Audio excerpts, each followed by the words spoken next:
आप लोग, मेरा नाम दीपक है और ये मेरे channel Sai academy for success.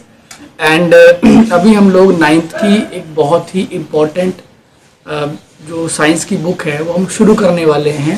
And जैसे कि आप सभी जानते हैं कि सभी स्कूल्स वगैरह कोचिंग्स वगैरह लॉकडाउन है, तो मेरी पूरी कोशिश है कि डेली एक वीडियो जो है अपने बच्चों तक पहुंचा दूं ताकि मैं भी अपना काम करता रहूं और आपको भी कोई परेशानी ना आए।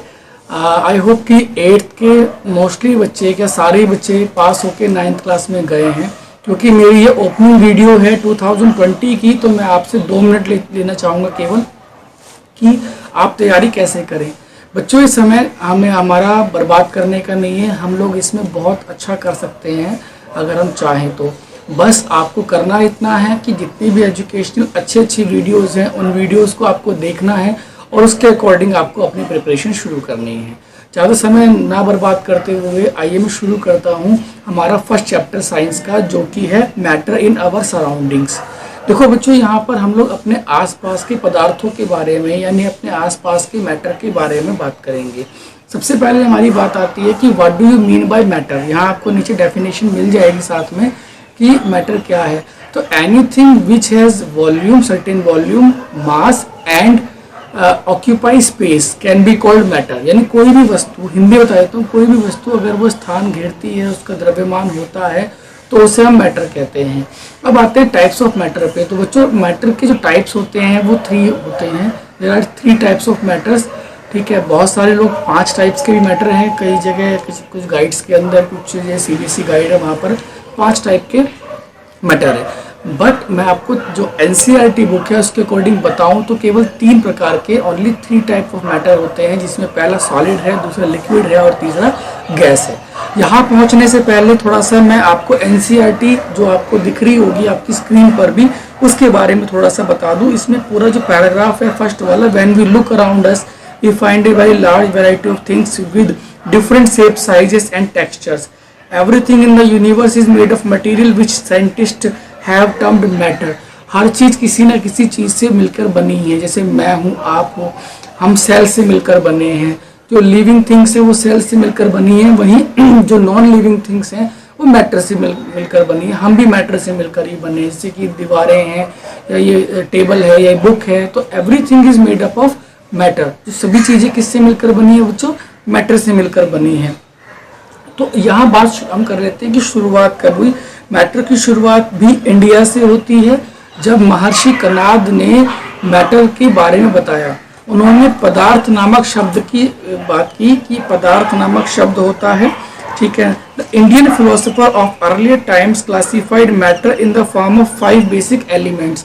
उन्होंने मैटर को 5 बेसिक एलिमेंट्स के बारे में बताया है, जिसमें पहला है air, earth, fire, sky and water.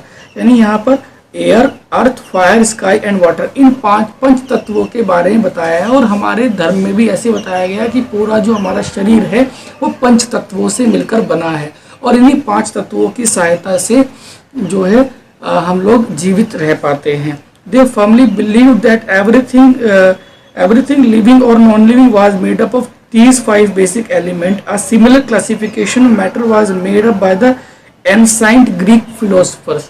तो जैसे इंडियन फिलोसफर्स ने कहा था वैसे ही ग्रीक फिलोसफर्स ने कहा। बट दोनों में डिफरेंस क्या है? जो साइंटिस्ट बात कहते हैं उसमें क्या डिफरेंस है और जो फिलोसफर बात कहते हैं उनमें क्या डिफरेंस है? देखो, साइंटिस्ट जो है वो चीज़ों को प्रूव करते हैं। जब हम चीज़ों को प्रूव करते हैं तो वो साइंटिस्ट कहलाते हैं, और अदरवाइज अगर हम लोग किसी इमेजिनेशन के आधार पर बात करते हैं या किसी भी हिस्ट्री के आधार पर बात करते हैं तो उसको फिलोसफी कहते हैं। Modern day scientists have evolved 2 types of classification of matter based on their physical properties and chemical nature। In this chapter we shall study about matter based on its physical properties। Chemical aspect of matter will be discussed in subsequent chapters। तो इस पूरे chapter के अंदर हम लोग matter के बारे में डिस्कस करेंगे, और इसी चैप्टर के अंदर हम लोग सॉलिड, लिक्विड और गैस के विषय में भी बात करेंगे। आइए शुरू करते हैं। सबसे पहले यहाँ पर जो फिजिकल नेचर ऑफ मैटर में लिखा है, पहला, matter is made up of particles. यानी मैटर है वो छोटे छोटे पार्टिकल से मिलकर बना है। इसको प्रूफ करने के लिए आपको यहाँ पर एक एक्टिविटी दी होगी, जिसको हम लोग बुक में देखेंगे, एक्टिविटी 1.1। उस एक्टिविटी के अंदर बच्चों क्या दिखा है, मैं आपको फोटो भी दे रहा हूँ, साइड में आप देखो। इसके अंदर क्या दिया है कि हमने पार्टिकल्स ऑफ वाटर लिए हैं मैग्नीफाइड मिलियन ऑफ टाइम्स। और उसमें हमने क्या किया, डिसॉल्व किया है पोटेशियम परमैंगनेट को। ठीक है, हमने इसमें किसको डिसॉल्व किया है, पोटेशियम परमैंगनेट को। उससे पहले एक और चीज़ है, वो है आपका वाटर के अंदर हमने शुगर को डिसॉल्व करने की कोशिश की है। जो हमने वाटर के अंदर शुगर को डिसॉल्व किया है तो वहाँ पर हम पाते हैं कि शुगर जो है वाटर में इजीली डिसॉल्व हो जाता है, यानी जो मैटर है उसके वो पार्टिकल से मिलकर बना है, यानी जो पानी के छोटे छोटे पार्टिकल्स है उनके बीच में स्पेस था और उसी स्पेस में वो जो शुगर है वो डिसॉल्व हुआ है। अब यहाँ पर एक और नेक्स्ट क्वेश्चन आता है हमारे पास, how small are these particles of matter, यानी ये पार्टिकल्स ऑफ मैटर कितने छोटे होते हैं। इसीलिए हमने पोटेशियम परमैंगनेट, ठीक है, इसका हमने यूज़ किया है। पोटेशियम परमैंगनेट क्या होता है, जब हम इसको वाटर में डिसॉल्व करते हैं तो रेड कलर का एक वहाँ पर सॉल्यूशन हमें मिलता है।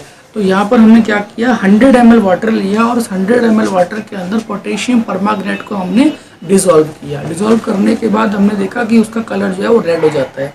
ठीक है, इसके बाद हमने क्या किया, उस 100 ml वाटर में से केवल 10 ml वाटर को हमने लिया और उस 10 ml वाटर को नेक्स्ट 100 ml वाटर में हमने डिसॉल्व कर दिया। तो हम क्या पाते हैं कि जो नेक्स्ट जो हमारा जार है उसके अंदर भी कलर हुआ, यानी वो भी कलर में कन्वर्ट हुआ, उसके अंदर भी कलर जो है वाटर जो है वो कलर्ड हो गया। इससे हमें क्या पता लगता है, और इस तरीके से अगर हम इस प्रोसेस को आगे और आगे और बहुत आगे तक लेके जाएंगे तो हमें पाएंगे कि सभी प्रोसेस के अंदर कि जो वाटर है वो कलरफुल ही रहेगा।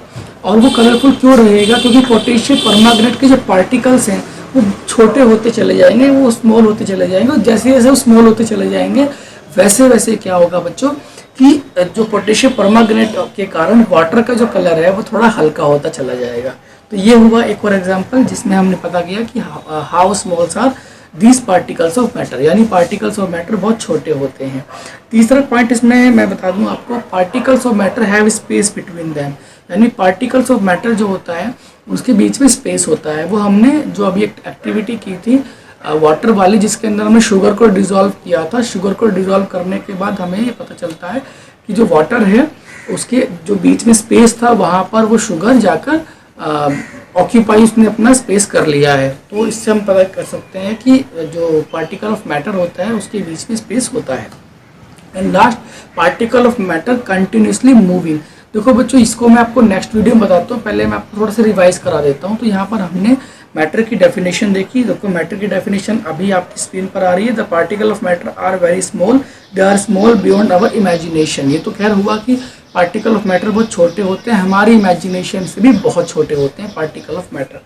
और particle of matter have space between them, यानी पार्टिकल ऑफ मैटर के बीच में स्पेस होता है। तो यहाँ पर दो क्वेश्चन हमने डिस्कस किए। पहला क्वेश्चन क्या होगा, what do you mean by matter, and second question हमने किया कि right the characteristics of matter, यानी मैटर के कैरेक्टरिस्टिक्स बताइए। तो यहाँ पर हमने 3 कैरेक्टरिस्टिक्स मैटर के हमने डिस्कस किए, जिसमें पहला कैरेक्टरिस्टिक्स जो था वो आपका था कि जो मैटर है वो वेरी स्मॉल पार्टिकल से मिलकर बनता है, और दूसरा हमने ये डिस्कस किया कि उनके बीच में स्पेस होता है, और तीसरा हमने ये डिस्कस किया कि पार्टिकल ऑफ मैटर आर, मतलब क्या कहते हैं उसको, कंटिन्यूसली मूविंग, यानी वो कंटिन्यूसली क्या करते हैं, मूव करते हैं। और साथ में एक और भी किया कि हमने जो भी मैटर होता है वो स्मॉल पार्टिकल से मिलकर बनता है। आई होप आपको वीडियो पसंद आई होगी। मैं छोटी छोटी वीडियोस बनाऊंगा, अगर आपको अच्छी लगती रहेंगी तो आप मुझे कमेंट बॉक्स में लिखते रहिए। इसी तरीके से हम लोग वीडियो